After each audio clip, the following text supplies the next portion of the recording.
A shocking new video from the leader of an al-Qaeda-backed Islamic terror group, at times boastful, cruel, and taunting.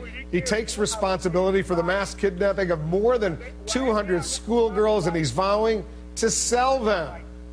The United States is taking some steps to help Nigeria get the girls back, but authorities are up against a merciless and deadly foe. Let's go live to CNN's Aisha Sase. She's joining us from Nigeria with the very latest. What are you learning, Aisha?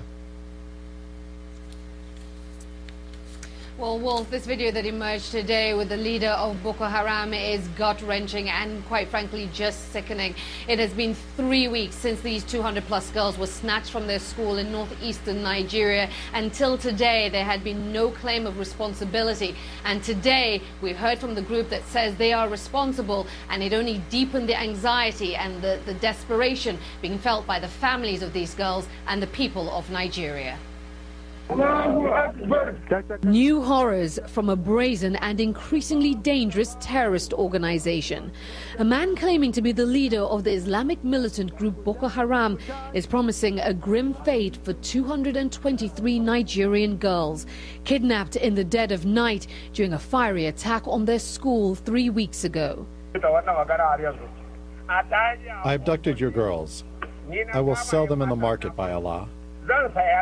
There is a market for selling humans. Outrageous threats in a rambling, nearly hour-long video. More reason for the United States to be very worried about Boko Haram's expanding campaign of terror with some financial help and training from al-Qaeda. The group has killed thousands of people, including innocent children, since its emergence in 2009 in bombings and armed attacks on buses, churches, mosques and villages. Boko Haram means Western education is sinful. Its goal to create a radical Islamic state in Nigeria. Allah says I should sell. He commands me to sell. I will sell the women. I sell women. Protesters in Nigeria and around the world are demanding action to find the abducted girls who may already have been sold as child brides or worse. CNN has learned that the Obama administration has started sharing intelligence with Nigeria, where the government is under fire and accused of incompetence. The country's president spoke out for the first time about the kidnapping. Let us reassure them that we'll get their daughters out.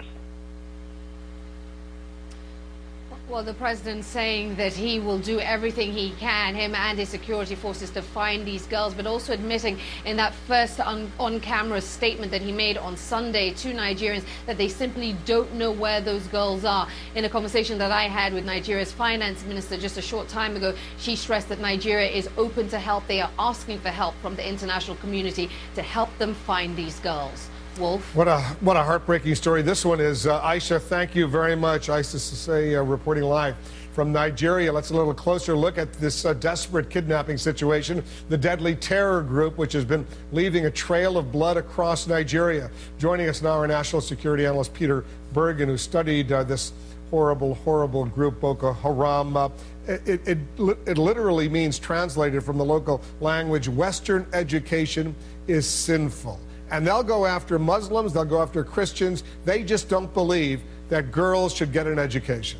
Yeah, they actually originated as a group called the Nigerian Taliban, which kind of explains where they're coming from. They are aiming to impose Taliban-style rule on much of Nigeria, particularly in the north where they're based.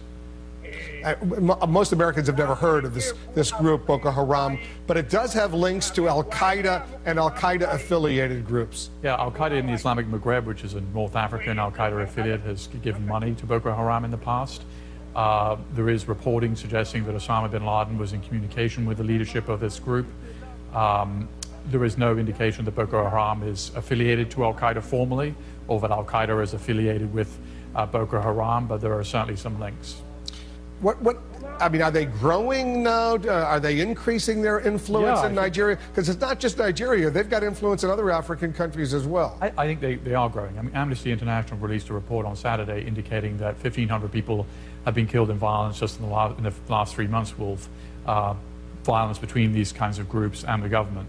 And that's more than happened in 2013. So the groups are able to produce more violence. And it's a problem for Nigeria, which is is now, in fact, the richest country in Africa. They're about to hold this big World Economic Forum meeting on Wednesday. And this is going to dominate the headlines. Nigeria wants to position itself as a oil-rich country which is doing well economically. Can the Nigerian military, their security forces, get the job done and crush this group? Well, it's been around for a decade, so I guess the answer is not immediately. Are they doing enough? Do they need help from the outside, from other African countries, from the U.S., Europeans? Yeah, I think that's right. I mean, we saw in Mali in 2012 that it really required the French military going in to exterminate the sort of Al-Qaeda affiliate there. I'm not suggesting military intervention, but clearly this group has been growing for the last decade now, and the government, I think this kidnapping speaks for itself. They haven't got really a handle on it, and it's causing a lot of problems for them domestically. Peter Bergen, thanks very much. We'll stay on top of this story for our viewers. A horrible story indeed.